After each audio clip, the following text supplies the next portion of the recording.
आइए दोस्तों, तो बढ़ते हैं अगले सेक्शन की तरफ, जो कि है सेक्शन नंबर 15। बात करेगा आपके नेम क्लॉज के ऊपर। मतलब कि आपने एलएलपी एक इनकॉर्पोरेट कर लिया। ठीक है सर, इनकॉर्पोरेट कर लिया।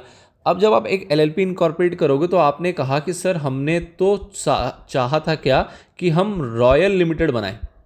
लिमिटेड तो बन नहीं पाएगा, तो आपने अपना नाम रखा था क्या कि रॉयल के नाम से हम एक एलएलपी खोलना चाहते हैं। तो क्या रॉयल के नाम से कोई एलएलपी खोल पाओगे? बिल्कुल खोल पाओगे, लेकिन शर्त क्या लगेगी कि इस रॉयल के आगे आपको वर्ड लिखना पड़ेगा, क्या? एलएलपी।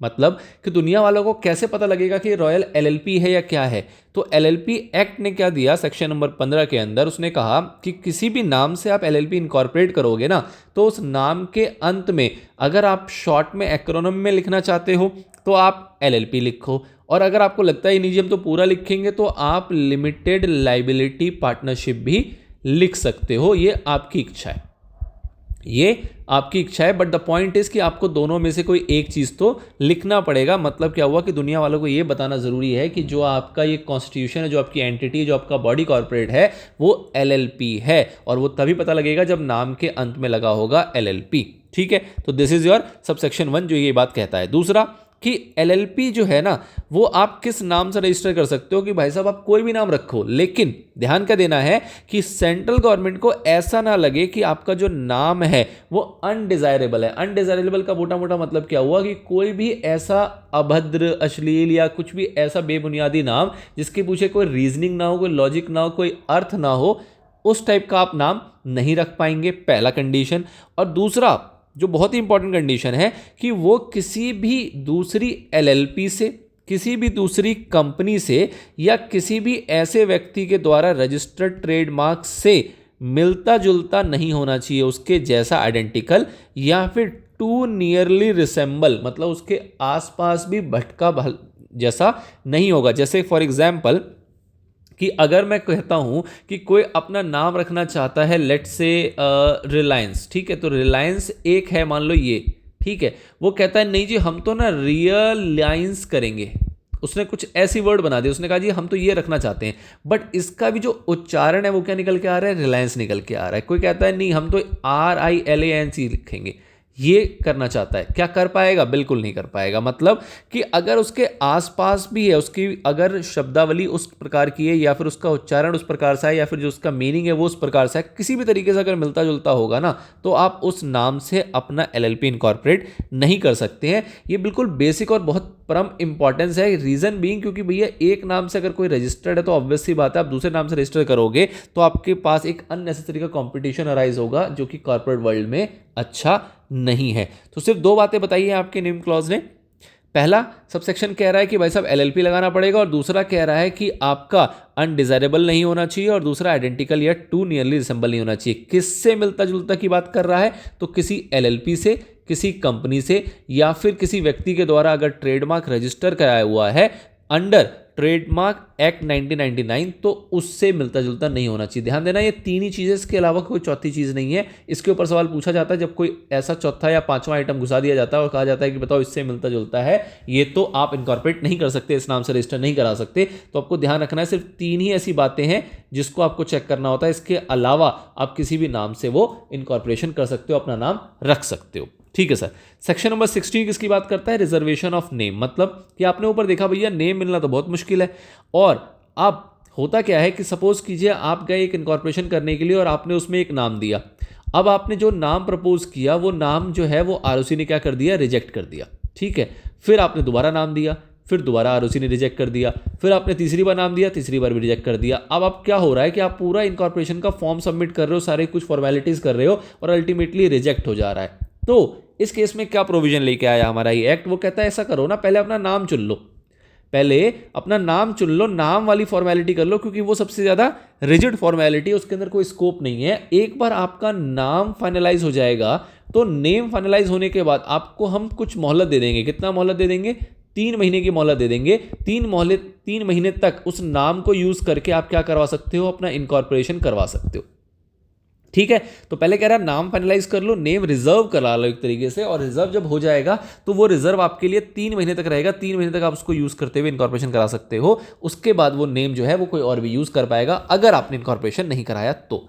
तो वो जो प्रोविजन है वो लेकर आया सेक्शन नंबर 16 जो कि बात करता है रिजर्वेशन ऑफ नेम। ठीक है, क्या कह रहा है कि एक व्यक्ति जो कि चाहता है इनकॉर्पोरेशन कराना या फिर वो कोई एलएलपी खोलना या फिर उसकी ऑलरेडी एलएलपी चल रही है उसके नाम को चेंज करना, तो उसके लिए उसके पास क्या ऑप्शन है कि वो नेम रिजर्व कर सकता है। रिजर्व कैसे कर पाएगा, तो उसको एक फॉर्म फाइल करना पड़ेगा, किसको, रजिस्ट्रार को। उसमें ऑब्वियस सी बात है कुछ ना कुछ फीस जाएगी, जिसमें वो कहेगा कि मैं रिजर्व करना चाहता हूं नाम, किसके लिए, उस एप्लीकेशन में बताएगा किसके लिए, क्योंकि मैं प्रपोज एलएलपी है, कोई एलएलपी खोलना चाह रहा हूं, उसके लिए मेरे को नाम चाहिए, या फिर मेरे पास ऑलरेडी एक एलएलपी है उसका मैं नाम को चेंज करने का प्रपोजल रख रहा हूं, उसके लिए मेरे को नाम चाहिए। तो किसी भी सूरत में नया खोलना है या फिर आपको नाम चेंज करना है, दोनों सिचुएशन में आप अपने नाम को रिजर्व करने के लिए एप्लीकेशन दे सकते हो रजिस्ट्रार को with prescribed fees and manner. ठीक है सर, उसके बाद क्या होगा, एप्लीकेशन रिसीव हो गया, सबसेक्शन 1 के अंदर पेमेंट भी मिल गई, जो फीस चाहिए थी वो भी मिल गया। अब रजिस्ट्रार क्या करेगा, रजिस्ट्रार चेक करेगा।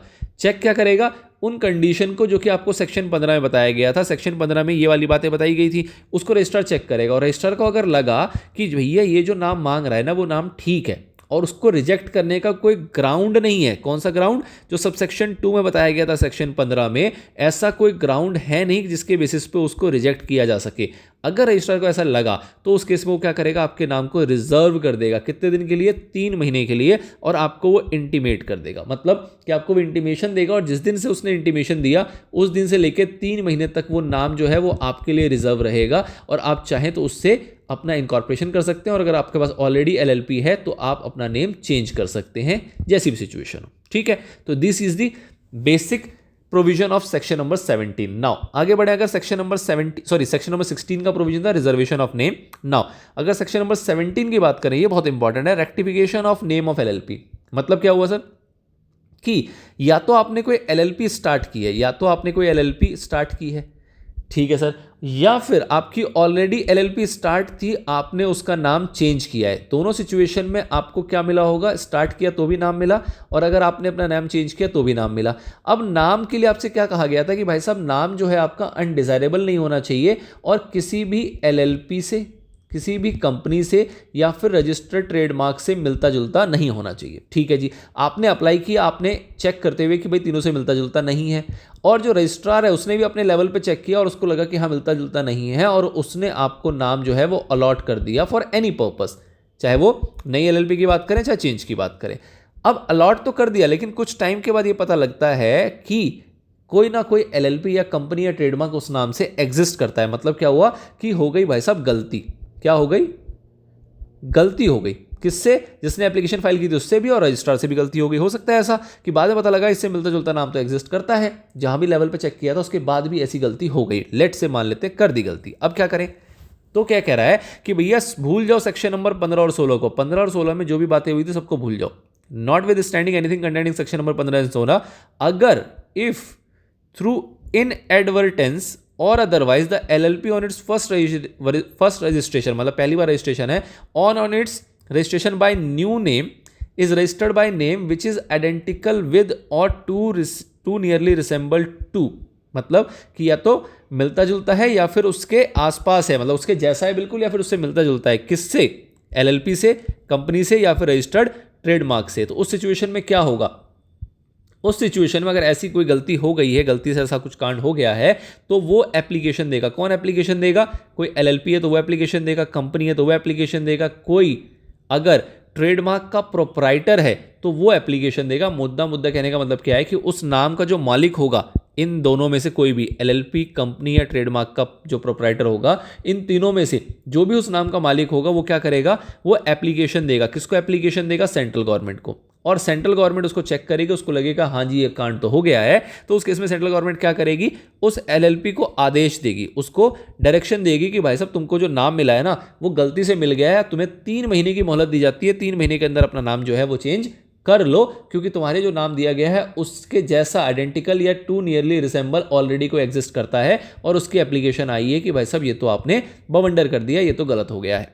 ठीक है जी, अब आपको एक डायरेक्शन मिला, आप एक एलएलपी हो, आपको एक डायरेक्शन मिला, आपको 3 महीने का टाइम दिया गया, लेकिन शर्त क्या है कि भाई साहब जो ये प्रोप्राइटर है ना, मतलब कि जो ट्रेडमार्क का प्रोप्राइटर है, इस वाली कैटेगरी की बात हो रही है, इस वाले की बात हो रही है, इसके लिए क्या कहा गया कि भाई एक चीज ध्यान रखना कि एक बार किसी को नेम अलॉट हुआ, नेम अलॉट का ना 3 साल का विंडो है, मतलब कि 3 साल तक तुम ये एप्लीकेशन फाइल कर सकते हो आके कि ये तो गलती से आपने नाम दे दिया, इस नाम से तो ऑलरेडी मेरे पास ट्रेडमार्क है। बट एक बार ये 3 साल अगर बीत गया, ये 3 साल बीत गया, तो उसके बाद आपकी जो एप्लीकेशन है वो मान्य नहीं होगी। ये जो केस है ये किसके लिए सिर्फ बताया जा रहा है, इस वाले बी क्लॉज के लिए बताया जा रहा है, इसके लिए नहीं बताया जा रहा। मतलब कि ये यहाँ पे शर्त क्या बता रहा है, provided that an application of a proprietor of a registered trademark shall be maintainable, वो जो उसकी एप्लीकेशन है वो कब माना जाएगा, within a period of 3 years बस। मतलब from the date of incorporation और रजिस्ट्रेशन और change in the name of the LLP under this act. मतलब कोई एलएलपी बनी है, उसका इनकॉर्पोरेशन हुआ, उसका रजिस्ट्रेशन हुआ, या किसी का नाम बदला गया है और उस नाम से अगर कोई आपत्ति है आपको, तो आप उस डेट से, जिस डेट से वो इनकॉर्पोरेशन हुआ, उस डेट से लेके 3 साल तक आपके पास पीरियड है। 3 साल तक आप एप्लीकेशन फाइल कर सकते हैं सेंट्रल गवर्नमेंट को और आपकी बात सुनी जाएगी। 3 साल बीतने के बाद आपकी बात नहीं सुनी जाएगी। आपको जागरूक रहना है अगले 3 साल तक। 3 साल तक अगर आप जगे हुए थे, आपको ये पता लगा, तो आप एप्लीकेशन फाइल कर सकते हैं। उसके बाद आपके पास ये विंडो क्लोज हो जाएगा। ठीक है सर। अब आप ये देखें कि ये हमारी एलएलपी है। एलएलपी के ऊपर सीधा सीधा डायरेक्शन किसका आ गया, सेंट्रल गवर्नमेंट का डायरेक्शन आ गया। एलएलपी बेचारा डर गया, कहता सेंट्रल गवर्नमेंट कह रही है 3 महीने के अंदर बदल लो, तो नाम तो बदलना पड़ेगा। अब उसने नाम बदल लिया। अब नाम जो बदला है, तो इस नाम बदलने की सूचना सेंट्रल गवर्नमेंट और एलएलपी के बीच में एक और भी तो है, कौन, रजिस्ट्रार बेचारा हमारा। रजिस्ट्रार क्या बोलेगा कि मुझे तो कुछ पता ही नहीं है, क्या चल क्या रहा तुम्हारा। तो इसमें क्या क्लॉज डाला गया अगला कि भैया एलएलपी जो ये नाम चेंज करेगा ना, जो ये नया नेम लेगा, उसको 15 दिन के अंदर अंदर, within period of 15 days from date of such change. मतलब कि सेंट्रल गवर्नमेंट ने उसको 3 महीने दिए थे, लेकिन जब वो चेंज कर लेगा उसके 15 दिन के अंदर अंदर क्या करेगा, नोटिस देगा। किसको, रजिस्ट्रार को। नोटिस किसको देगा, रजिस्ट्रार को। और उसमें वो क्या लगाएगा, सेंट्रल गवर्नमेंट का ऑर्डर भी अटैच करेगा कि रजिस्ट्रार भाई साहब ऐसा है कि मेरे को नाम बदल लिया है मैंने। वो बोलेगा क्यों बदल लिया, बोलेगा भाई साहब तुम्हारे जो बड़े वाले पप्पा जी हैं ना, उन्होंने ऑर्डर दिया था, मतलब सेंट्रल गवर्नमेंट का ऑर्डर आया था, ये लो ऑर्डर की कॉपी, और इसके साथ मैंने ये नाम रख लिया है क्योंकि ये मेरे पास आदेश आया था और मेरे को नाम बदलना पड़ा। तो सेंट्रल गवर्नमेंट के इस आदेश की कॉपी को उसके अंदर वो अटैच करेगा। ठीक है सर। उसके बाद जब उसको जब उसके पास ये आदेश फाइल कर देगा, तो उसके बाद क्या मिल जाएगा उसको, सर्टिफिकेट ऑफ इनकॉर्पोरेशन मिल जाएगा। कौन सा वाला, नया वाला। मतलब कि जो ओल्ड नेम था, ओल्ड नेम को बदलने के लिए कहा गया, इसने आरओसी को बता दिया कि मेरा न्यू नेम ये रहा। अब उसके पास आरसी तो पुराने वाले नाम की है, सर्टिफिकेट ऑफ रजिस्ट्रेशन जो है वो तो पुराने वाले नाम का है। तो आरओसी क्या करेगा, उसको नए नाम का क्या दे देगा, एक नई आरसी दे देगा। और उसको क्या बोलेगा कि भाई साहब तुमको मैंने आरसी तो दे दी है, अब क्या करो 30 दिन के अंदर अंदर अपना एग्रीमेंट जो है, तुम्हारा एलएलपी एग्रीमेंट जो है, उसको भी तो चेंज करना पड़ेगा। तुम्हारा रजिस्ट्रेशन सर्टिफिकेट चेंज हुआ है, एग्रीमेंट तो पुराने नाम से ही होगा। तो उसने जो भी चेंजेस करने थे वो कर दिए। And with in 30 days of such change in the certificate of incorporation such LLP shell change it's name in the LLP agreement. Certificate of incorporation नया वाला मिलेगा, उसके 30 दिन के अंदर अंदर आपको अपने एलएलपी एग्रीमेंट को भी चेंज करना पड़ेगा। ठीक है। अब कोई बंदा कहता है कि भाई साहब सेंट्रल गवर्नमेंट का आदेश आया कि 3 महीने के अंदर नाम चेंज करो, हम तो ना कर रहे, ये क्या मजाक लगा रखा है भाई, तुमने नाम जब दे दिया तो अब तो नाम हमारा हो गया, अब हम नहीं बदलेंगे चाहे कोई भी आ जाए। अब कोई बंदा ऐसा ढीठ निकल गया, वो कहता है जी हम नहीं मान रहे। तो अगर आप ऐसा कोई डिफ़ॉल्ट करते हो जिसमें आप सेंट्रल गवर्नमेंट की डायरेक्शन को कंप्लाई करने से मना कर देते हो, तो सेंट्रल गवर्नमेंट क्या करेगी, सेंट्रल गवर्नमेंट तो कुछ भी कर सकती है। वो क्या करेगी, वो आपको एक नया नाम खुद से अलॉट कर देगी। वो ऐसा कहेगी भैया तुम नहीं मान रहे ना, हम तुमको चंगू मंगू कोई भी नाम दे देंगे जो हमारे मन में आएगा, और उस नाम से हम तुम्हारे एलएलपी का वो नाम रखेंगे, और जो रजिस्ट्रार होगा ना उस नाम से रजिस्ट्रेशन भी कर देगा उस नए नाम से, और तुमको एक फ्रेश सर्टिफिकेट भी इशू कर देगा उसी नाम से। अगर तुम खुद से नहीं करोगे, जिसमें तुम्हें 3 महीने की मोहलत दी गई थी, तो सेंट्रल गवर्नमेंट खुद से एक नया नाम रखेगी, रजिस्ट्रार को बताएगी, रजिस्ट्रार उस नाम को रजिस्टर करेगा, और एक फ्रेश सर्टिफिकेट ऑफ इनकॉर्पोरेशन जो है वो आपको इशू करके दे देगा, लो जी पकड़ो और इस नाम से अब धंधा करो अपना। ठीक है। पर यहाँ पे एक साथ में एक और क्लैरिफिकेशन दी गई है, क्या कि इसका मतलब ये कतई नहीं है कि आपको जो नया नाम दिया गया, चाहे वो कुछ भी नाम हो, चाहे वो चंगू हो, मंगू हो, कुछ भी हो, जो भी आपको नया नाम दिया गया, ऐसा नहीं है कि इस नए नाम को आप फिर से चेंज नहीं कर सकते हो। आप बिल्कुल कर सकते हो। चेंज करने के पहले आपके पास पूरे राइट्स हैं।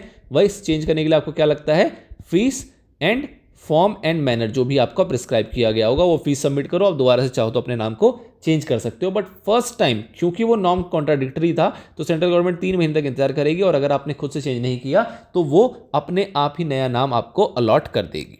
ठीक है। तो this is all about the rectification. Basically ये क्या हो रहा है कि गलती हो गई, नाम अलॉटमेंट में गलती हो गई, उसको सुधारने के प्रोविजन है जो कि आपको दिए गए हैं इस सेक्शन के अंदर। ठीक है। चलिए जी, तो आई होप आपको सेक्शन नंबर 17 में कोई ऐसी दिक्कत समस्या लग नहीं रही होगी। अब अगर मोटे तौर पे बात करें तो इनकॉर्पोरेशन जो होती है एलएलपी की, उसके मोटे तौर पे क्या स्टेप्स है। तो स्टेप नंबर 1 जहाँ पे आप अपना नाम रिजर्व कराओगे, स्टेप नंबर 2 जहाँ पे आप अपने इनकॉर्पोरेशन के डॉक्यूमेंट सबमिट करोगे, और स्टेप नंबर 3 जहाँ पे आप अपने एलएलपी के डॉक्यूमेंट्स को जो होगा वो सबमिट करोगे। तो तीनों फाइलिंग आपको किसके पास करनी है, रजिस्ट्रार के पास। सबसे पहले नाम रिजर्व कराया, applicant has to file E form जिसका नाम क्या है, रन एलएलपी। फॉर्म का नाम क्या है, run LLP for ascertaining availability and reservation of the name. पहला तो आप चेक करोगे कि भैया नाम अवेलेबल है कि नहीं, और अगर है तो उसको आप रिजर्व कराओगे अपने लिए। दूसरे पे क्या करोगे, ई फॉर्म फाइल करोगे जिसका नाम है FiLLiP for incorporating a new LLP. ये आपको ध्यान रखना है, आपको रन एलएलपी भी ध्यान रखना है, आपको फिलिप भी ध्यान रखना है। तो आपने फिलिप फाइल किया किसके लिए, इनकॉर्पोरेशन के लिए। Contains the detail of propose LLP, detail of partner, designated partner and their consent. जो भी चीज़ें हमने पीछे पढ़ी है वो सारी बातें आप इसके अंदर लगाओगे और इस फॉर्म को फाइल कर दोगे। अब एक बार आपका सर्टिफिकेट ऑफ इनकॉर्पोरेशन आ गया तो आपने देखा था कि 30 दिन के अंदर आपको क्या करना पड़ता है, एग्रीमेंट फाइल करना पड़ता है, मतलब एग्रीमेंट एग्जीक्यूट करोगे। And mandatory as per section number 23, हम आगे चल के पढ़ेंगे, of the act it will be filed in E form 3 within a period of 30 days of incorporation of LLP. मतलब कि आपको सर्टिफिकेट मिला है, उस सर्टिफिकेट के 30 दिन के अंदर अंदर, 30 डेज के अंदर अंदर आपको क्या करना है, एक एग्रीमेंट एग्जीक्यूट करना है और उसको फाइल करना है। एग्रीमेंट भी आपको फाइल करना होता है, किसको बताना पड़ता है, ये बताना पड़ता है अपने को, आरओसी को। और किस फॉर्म में बताओगे आप, ई फॉर्म 3 में बताओगे आरओसी को, और आरओसी के पास ये सूचना भी पहुंच जाएगी। 3 बातें बताई गई। पहला फॉर्म है आपका रन एलएलपी जो कि नाम रिजर्व करने के लिए, दूसरा है आपका फिलिप जो कि आपकी इनकॉर्पोरेशन के डॉक्यूमेंट को फाइल करने के लिए, और तीसरा है आपका ई फॉर्म नंबर 3 जो कि है आपके एलएलपी एग्रीमेंट को एग्जीक्यूट करने के लिए, फाइल करने के लिए टू दी रजिस्ट्रार। ठीक है, I hope this is all the concept related to incorporation of LLP जो कि समराइज कर दिया गया है। सारे सेक्शन आपके up to section number 17 complete हो गए हैं। आई डोंट थिंक सो यहाँ तक आपको कोई रेलेवेंट डाउट है। स्टिल अगर आपको कोई डाउट बच जाता है तो आप उसको कमेंट सेक्शन में मुझसे पूछें, आपसे वहाँ मुलाकात होगी।